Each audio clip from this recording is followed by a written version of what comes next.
Halo Season 2 is easily summed up into a single word at this point. Slow. If you gave me another word, I'd probably use the word boring. And if you gave me a couple more, I'd say just long-winded. Now, the slowness that's present, it is methodical in nature. It's basically long-winded preparation and world building in an attempt to make us care when the next stage of the war rears its head. We're obviously going to lose some characters, but they needed to do the building to make us care when those characters die. That said, their attempt to build a narrative doesn't really forgive the complete lack of action that we've had so far. The almost cack-handedness of how the writers have gone about setting the scene, and this blueprint to have a story that is 99% development and 1% action, when the whole series is supposed to be an action series. Now, I'm not asking for wall-to-wall action. I do understand the need to have the development of characters and to build an immersive world. I don't even care about the Chief not having his helmet on so much, or even that he has emotions. Those things can actually help to develop characters, and it can help us to understand how they're affected by events, how they affect other people, and how that in turn affects the relationships. Basically, it gives an increased possibility or openness to a meaningful character arc for these characters. If it's done correctly, it can enhance a story. The problem is it's not being done well. And I do believe that that's why the show has done so poorly, because, I mean, let's face it, it's a writing issue. With the benefit of hindsight, even the development which is done in the first few episodes, which I was, trying to praise at the time, hoping that it was going to culminate in meaningful action, isn't actually all that impressive, especially when you consider that we've had almost 2 hours of runtime, which is the length of a feature film, and a feature film would have done all of the development from scratch and paid off and had the title credits roll within that 2-hour period, while Halo has basically delivered nothing. Now, the positives of Halo so far, and I will admit, they are very few. For the most part, the story is more cohesive when we compare it to Season 1, at least for now, of course. Season 1 had a myriad of different stories which are going on at the same time, the vast majority of which were pointless, while Season 2 seems to have a little bit more of a coherence, as in all of those strands are moving in the same direction, with the exception of maybe Quan, but then again, I don't really see the point of her at all. I believe that this is so concise because it is moving us towards what, at least I think, would be the culmination of, or even the vast majority of the season, which would be centered around the fall of Reach. Now, whether this is actually a credit to the writers, or because they now have basically game storyline to adapt from, notably Halo Reach, is an unknown. I wouldn't necessarily be wanting to sit here and give the writers any real credit, because having watched episode 4 several times, the more that I watch it, the more issues I see with the writing, the more plot holes. Basically, just the more retarded it all seems. Now, as I said, on first watch through, I did enjoy episode 4 immensely. On second, I enjoyed it, but I noticed issues. And on every following watch, my first impressions have soured. At this point, I'll be completely honest with you, I have also had the misfortune to see episode 5. Now, I'll be honest, at this point, I have also had the misfortune to see episode 5. Now, I have tried to not allow that to affect my review for episode 4, as my review for episode 5 will be coming out very shortly. So if you are interested in having a look at that, obviously press that subscribe button and stay tuned for that coming out. The one thing I will say about episode 4, and the single thing that you probably couldn't critique it about, is it has action, which is something that has been sorely lacking in this series so far. There is a lot of action, and it is crammed into a comparatively very small amount of time, which presents issues.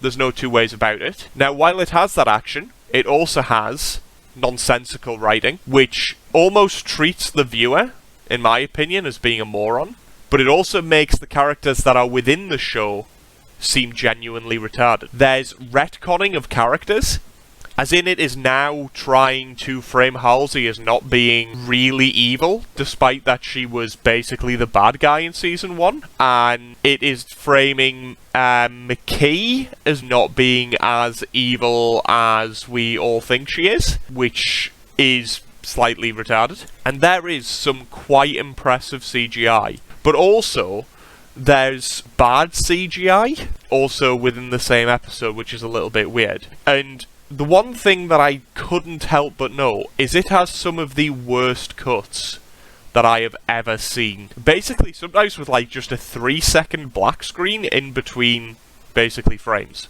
which is unforgivable. It's almost like it was cut for ad breaks, despite the fact that it is on a streaming platform where there's no advert. So it just doesn't make sense. I guess with all of that said, I think it's time to run through the video.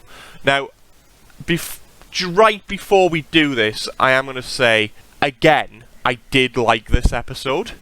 You will not think that based on my critiques of this episode. And it is simply down to the fact that if you can suspend disbelief and you can basically watch it once, you will go, this feels like dumb fun, and it is entertaining. If you turn on any ounce of your brain, and if you know anything about Halo, you will lose your fucking mind. So, just bear that in mind.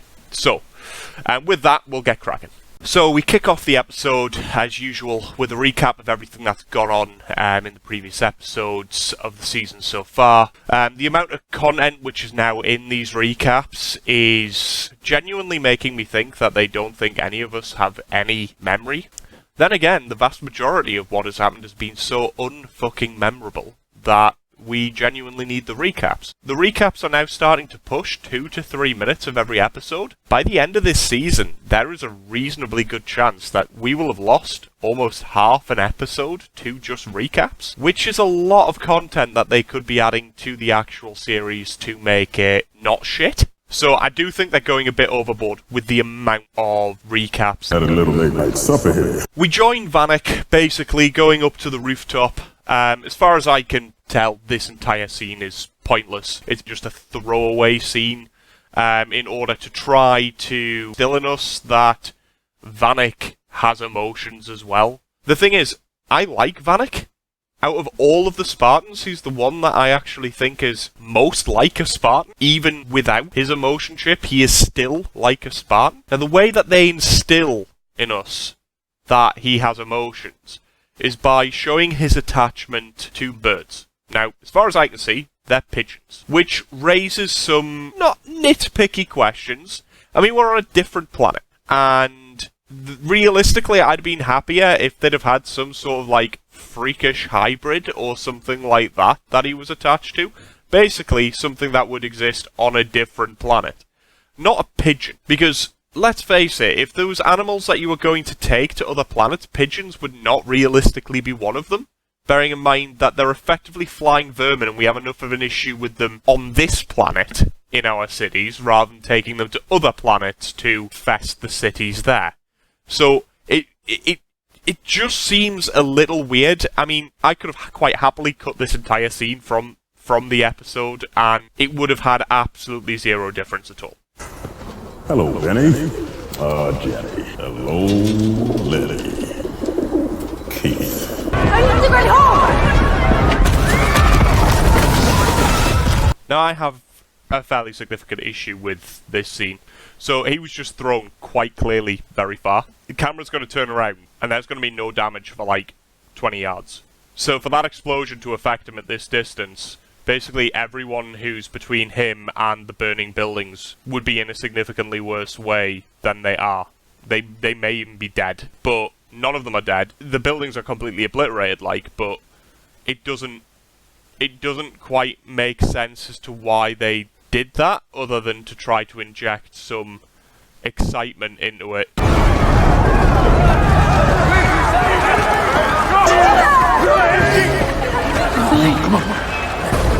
I need to get to my family.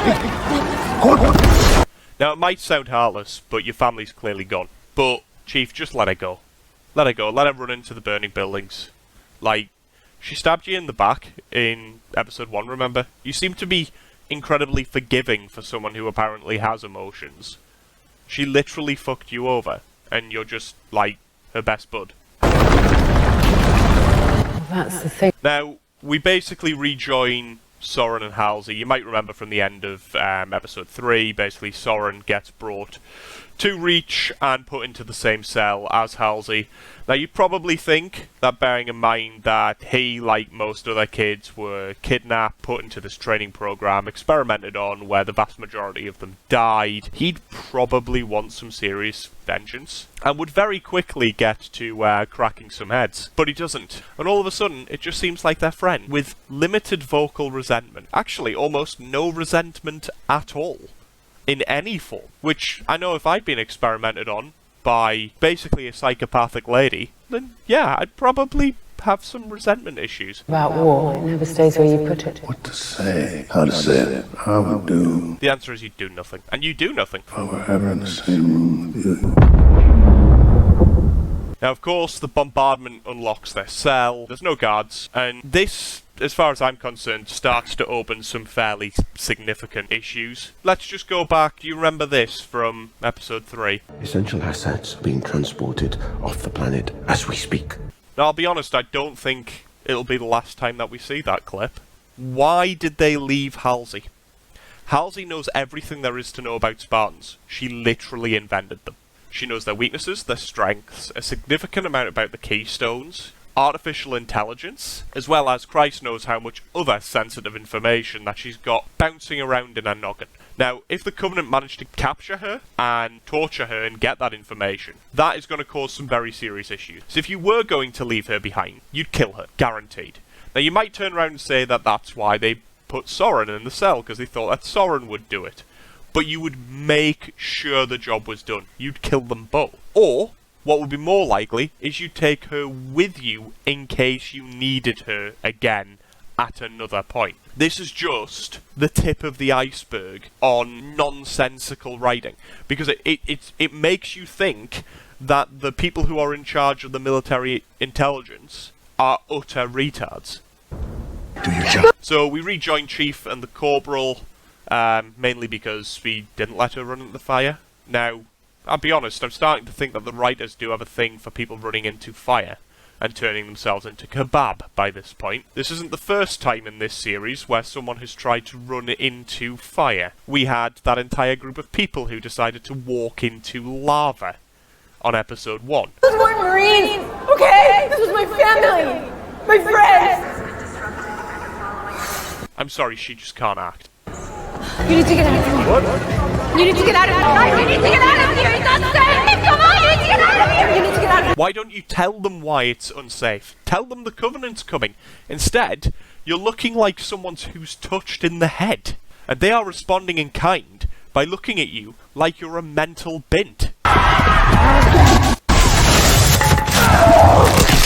So in the scene that precedes this, he fights an elite with his bare hands and basically whatever he can find kicking about, like a chair leg, which he rams through the elite's neck.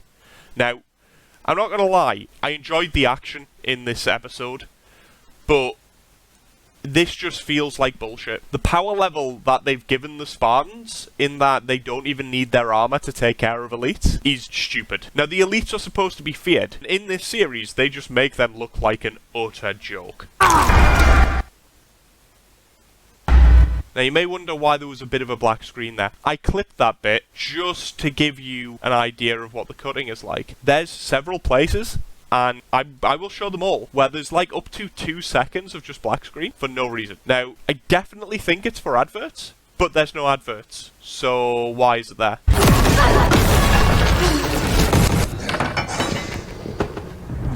So, John and the Corporal are running away from elites. So John manages to find an axe just lying around. But at least it's something, although, given how easily he took care of the elite with a chair, I would have thought that surely he wouldn't need the axe. Now, one other thing I would just like to say at this point. We have entered what I will lovingly call the Room of Retardation. Now this is aptly named because of A, the occupant, who we are about to meet, and clearly its stupid effect on both Chief and the Corporal. Now, you did hear that. That was a shotgun. Keep that one in mind. You, big man. That type, right? So she's got her priorities right, so the entire planet is being invaded by the Covenant and she wants Chief to put a typewriter on the top shelf. Why do the writers feel the need to write in these characters as being genuinely mentally deficient? Now, we've had people walk into lava, and now we've got this stupid bint who wants to stay around with shit that is going to get destroyed from space anyways. I just don't know what to say. But this is the effect of the room of retardation. Now, she's took the axe off Chief, so now Chief is unarmed again, which, you know, isn't great, seeing as there's elites kicking about. But the big elephant in the room is there's 3 fucking shotguns on the wall. And she's just shot at Master Chief with one of those shotguns. But Chief is going to leave this room without taking one of the guns. Like, that is fucking stupid. It's too heavy for me. They're gonna collapse the planet. Nothing will survive it. What, are you retarded? I wouldn't waste my breath, love. I mean, this is modern day natural selection at its finest as far as I'm concerned. If she's too thick enough to leave the room on a planet that's gonna get fucking melted, then yeah, she deserves to die. What's Kessler like? So we're back with the... And we're the 3 best friends that anybody could have.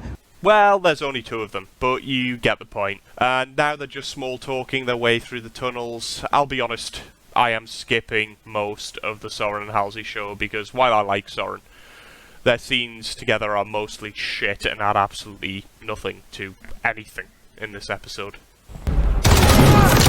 We are back! We're so back in action!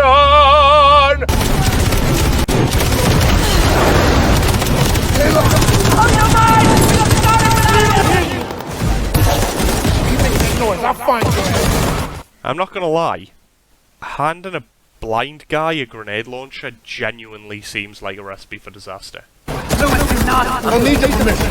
I'm coming too. I can help you. Although it does turn out that a Spartan can be blind, and still better than the Marines. Now, I do have a problem with the CGI in this show. You have the backdrops, and you have the scenes of basically the city being bombarded, and they are pretty decent. And then you have this shit of the explosion, which looks genuinely god-awful. And this isn't the only time where the CGI genuinely looks lacking. So I don't know what's going on, but the CGI in Season 1 looked better than this.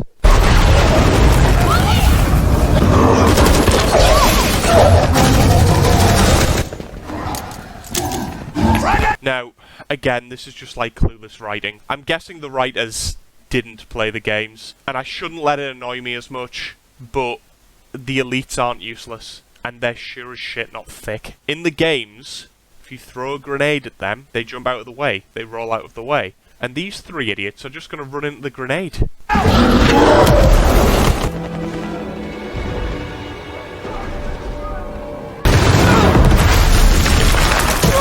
Where's the Nilla? He's not coming. Now, if you saw that, you saw elites drop down in the background, but you can also see the Wraith in the background, and you were able to see that the whole time, but apparently the Spartans couldn't, because they're gonna shout Wraith very shortly. Wraith!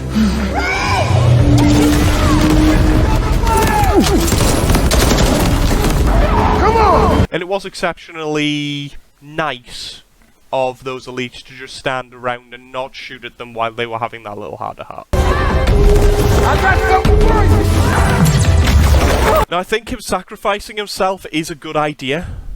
I just think how quick they forced it through and resorted to it wasn't. They could have used the death of his partner to be significantly character building, so that there was a bigger payoff from his death, but instead they just decided, like, a minute later that they would kill him. It just feels like a wasted opportunity. Essential assets are being transported off the planet as we speak.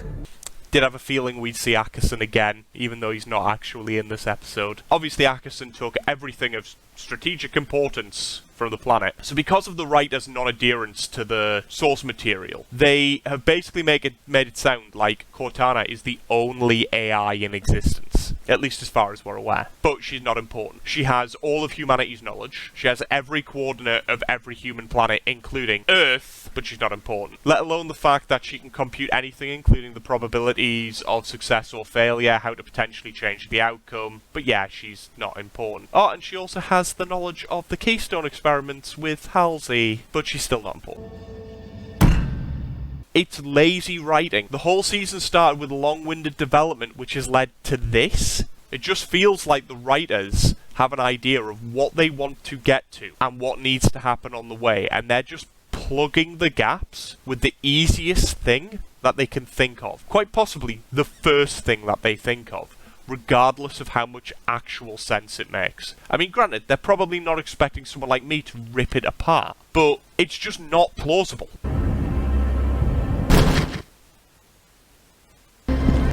Yeah, so that was just another nothing cut. Another couple of seconds of nothing. Well, if I know Kai, she went hunting. She didn't go hunting. She's betrayed you. The armor. It's not there. Now, the armor being gone here, it's just like a neon sign that a Spartan is gonna die. Now, my problem isn't that they're going to potentially kill a Spartan. It's that there are so many amazing ways that they could potentially kill a Spartan, but because they have totally screwed the power level, they have to make them artificially weak by removing their armor as being the logical way to ensure that one of them dies. Now, here's a thought. Imagine that they killed one of them in the way that Reach ends. They get off the planet, but one has to fight the fighting retreat so that the ship can get off the planet, and he gets left behind. And you just see him for 5 minutes of runtime basically kill wave after wave of Covenant before he gets overwhelmed and eventually killed. Now that would be an actual cool way to send off a Spartan, but that sort of homage is not possible with these writers. If I had the writing job for this and I was going to kill a Spartan, I would sure as shit use that final level from Halo Reach, where literally you cannot win. The whole point is you have to die. There. You know, part of me was hoping that you were dead so I wouldn't have to listen to this I told you so. Now, I'm not going to lie, the best character in this episode, possibly even the season so far, is Admiral Keyes. There's just no two ways about it. He's the best character by a country mile. Now, I love this conversation, because it was just like, you know, I don't want to hear you or I told you so. But then obviously he comes clean and he admits that, yes, actually, I was made aware of this, and everything you said was true, and I'm sorry I didn't listen to you. And it was like, okay, that's fine. They're not going to get stuck on it, because there's no point. Everyone's fucked, so we might as well just do what we can. But Admiral Keyes has been, like, one of the genuinely few good characters in Halo full stop. But Visegrad went down and left a blind spot. Now, plot hole alert, and I am not gonna blame the Admiral for this plot hole, because it's the writer's fault, he's just an actor. So, the writers clearly can't understand the basic relationship between cause and effect. Besides the fact that you would think that there would be such a thing as space radar, potentially on ships where they could see other ships in space, that might be able to detect Covenant flying into the system, seeing as Cortana was able to do it in Season 1 by using, I'm guessing, the sensors on one of the ships that were in the system. So those ships would detect Covenant flying into the system to land a sizable force onto the planet, regardless of whether there was a hole in the Visegrad relay. But let's just suspend disbelief and take our fingers off the X button for doubt. Again, despite no one seeing their ships going in and out of the atmosphere, despite the fact that Cortana, as I said before, was able to use the sensors to know that they were entering the system in Season 1, if the Visegrad relay going down is the reason that they were able to land in indeterminate numbers, how did they initially land to damage the relay without anybody knowing so that they could land in these numbers? There's no plausible reason given. We're just led to believe that the Visegrad relay going down is the reason they were able to land, but how did they land to sabotage the relay so that they could land? The cause and effect relationship here is just fucked up. Basically, their entire writing is nonsense. There's no way of knowing how many Covenant landed. The determination was made to preserve our most essential military asset. What? You mean let me go? Why do you think there was no one guarding the ships the night Because she let you go. And now you're friends. that you ran away? You know what I see? I see some hard-ass Marines. There's nothing left for any one of you to prove. Any Marine who makes this stand with us will not survive the day. Show those scaly bastards they fucked with the wrong planet! Now this speech was pretty good. It was well written, it was emotive, you genuinely started to feel a little bit fuzzy. It was one of the few true highlights of the whole episode. So, I can completely get behind that. Well written, for once.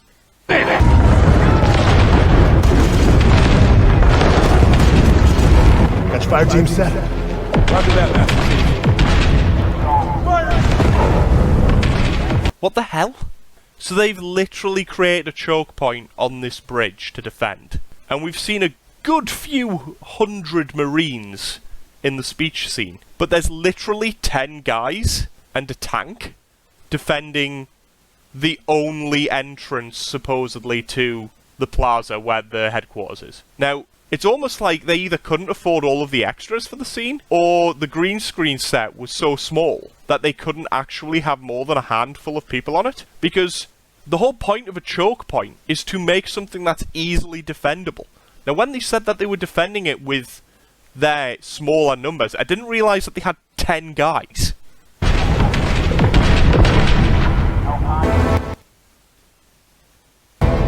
Just another awful cut. Light him up!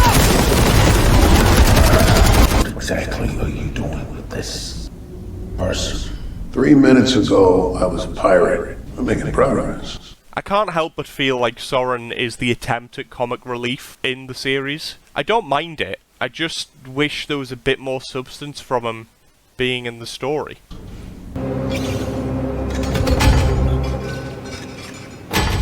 This doesn't make any sense at all. We're led to believe that the hangar is quite high up the building. We've just seen Soren, Keyes, and Halsey in a lift going up to the hangar level. Now, they've literally gone up the lift, got out the lift, and gone to the hangar. And they clearly had control of the building and all the floors below.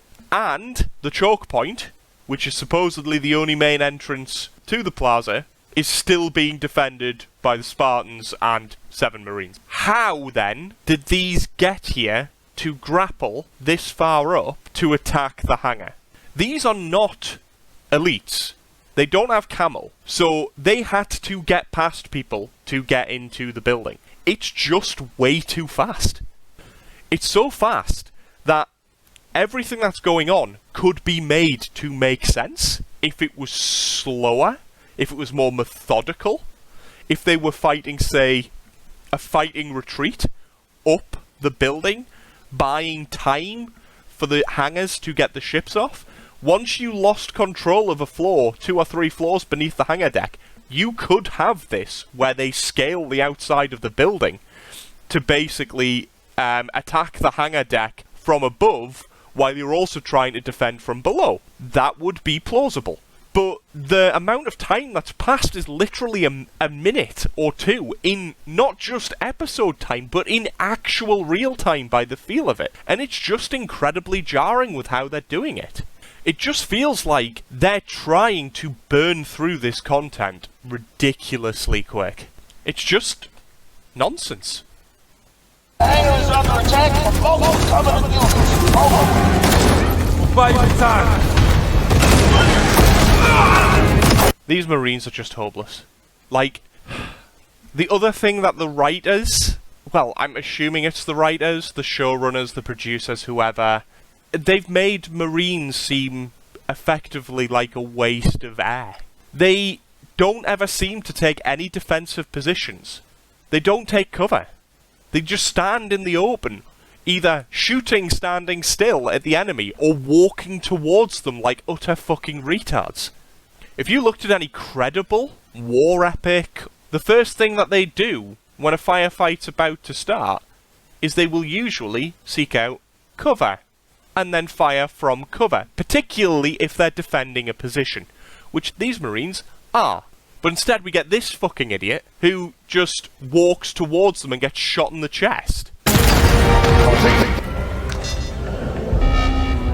Well, that's just a neon sign that someone's going to sacrifice themselves.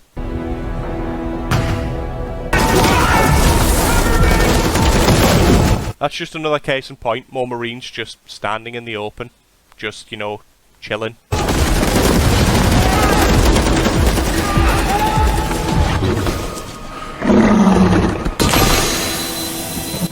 And I'm just back to, like, total confusion.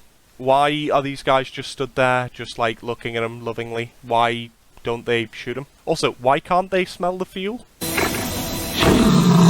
Corporal Perez. Punch it.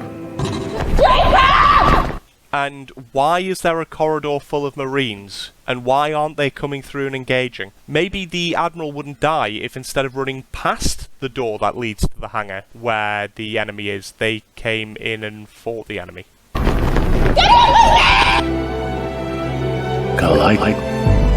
I mean, as deaths go, it's pretty decent, but it's also fairly stupid. But at least he got a decent one-liner out of it.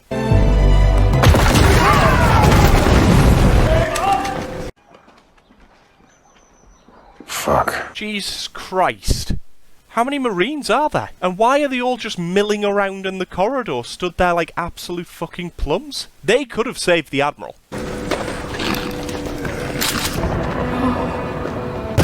That's why. They needed to be here for the next fight scene. This also provides more evidence with regards to the problem of the pacing of this entire episode. They are ploughing through the action so quickly that they're setting up the next scene while they are still dealing with, in a lot of instances, the previous scene or the aftermath of the previous scene. And how they set up the next scene makes what happened before seem absurd.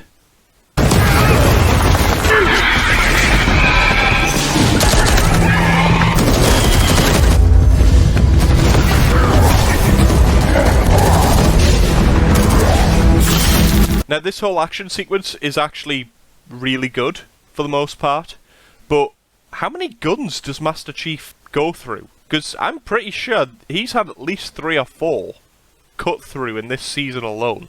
And also, I don't know if you noticed during that as well, there were Marines just stood in the open again.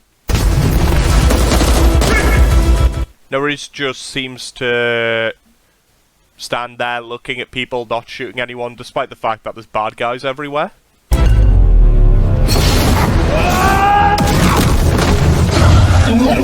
That's what you get for messing up something that could have been cool, you absolute prick.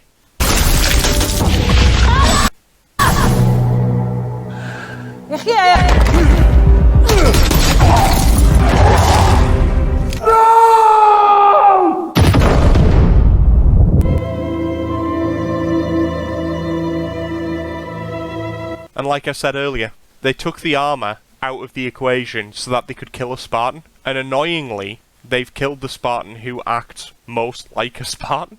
I know this is supposed to be a show about Chief, but Vanek was actually the best Spartan, and this, right here, seems like a very cheap death. So that was pretty much episode 4. A lot more action, but significant issues. Like, if you'd have asked me after the first time that I watched it, I would have turned around and told you that it was a solid episode. It had made the 3 episodes of basically just building that had come beforehand worthwhile. Having watched it several more times, the writing behind it and the execution of their storyline is lackluster.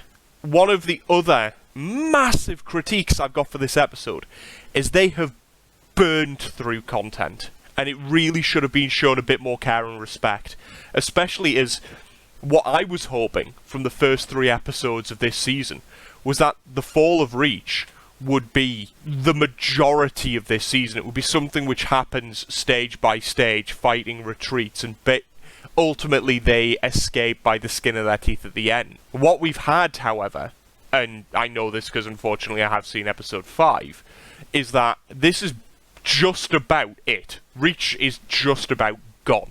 So we're gonna go back to the building of whatever comes next, which means that the next few episodes are probably going to be slow as fuck. We've basically seen the fall of an entire planet in hours. If I had to sum up my feeling about this episode, it would be how bad the writing is. It feels like they've literally took a storyboard of their planning of this is the stuff which is going to happen in the episode, and they've done one of two things. They have either turned around and gone, how can we get from A to B as quick as humanly fucking possible, with practically no space or development or consequence or coherent reasoning in between those 2 points, to the point where it makes them actually start to feel ridiculously absurd.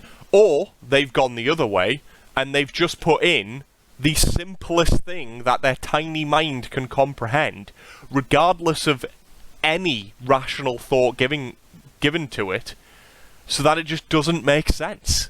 And this really shows, because they spend all this time trying to set up these impactful events, but then they instantly set up the next event, and how they set up the next event ultimately ends up damaging the previous event. We have Key sacrifice himself so the transport can get away, but the corridor's full of Marines, and they're not doing anything. Like, literally they're waiting for the next scene that they're extras in, but you can see that they're there.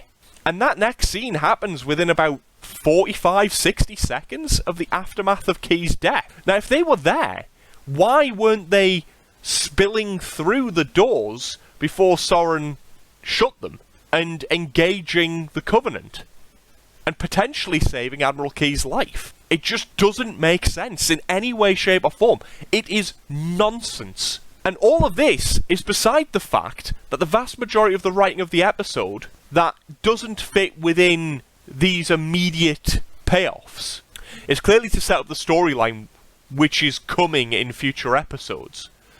But how they're doing that is similarly fucking stupid. Anyone with half a brain wouldn't leave Cortana behind. She's something that can't be recreated without breaking loads of laws. So they would leave her behind, despite the fact that she's truly unique, and take the Spartan's armor, which can be remade. It's difficult and time-consuming to make the Spartan's armor, but you can replace it. Now, you may think that I am gripping on to this Cortana thing of why they left her behind.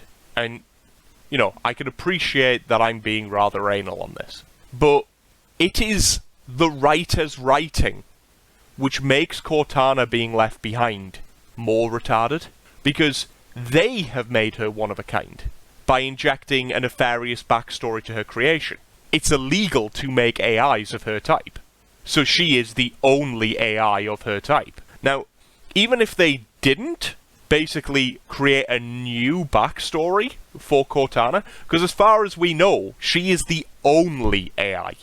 We've not come into contact with any other AIs, and as far as we know from Season 1, it's illegal to make them. But even if they didn't change this backstory, because obviously in the games there are a lot of AIs, if they stuck to the story of the games, if an AI was likely to be captured, then the captain or admiral of the vessel had a duty to delete the AI, because the AI had all of human knowledge, including all of the locations and coordinates for every human outpost, including Earth. And the one thing that they did not want the Covenant to get a hold of was such sensitive information.